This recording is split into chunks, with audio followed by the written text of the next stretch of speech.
What's up, folks? It's Eli. Would you like to know how to wire up the 153 block signal?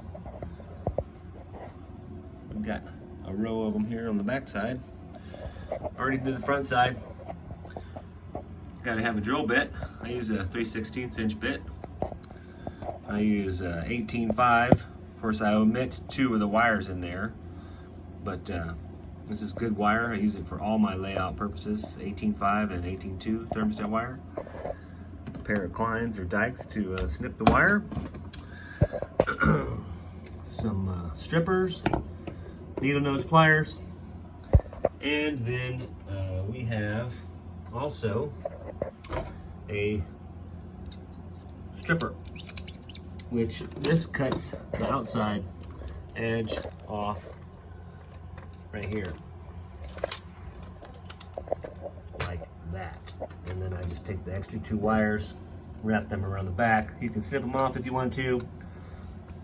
These have not been stripped. These have been stripped and rolled over with the needle nose pliers. And when done, it should look like that. That's for the switch. This is doubled up for the switch and the block signal. And then one's ran to each block signal here. Pretty much how you do it. All right. If you have any questions, let me know. Y'all have a great day. Here's the one I was just working on. And what do you do when you got a mess to clean up back here? Use this handy little cordless vacuum. It is just the best little layout cleaning tool.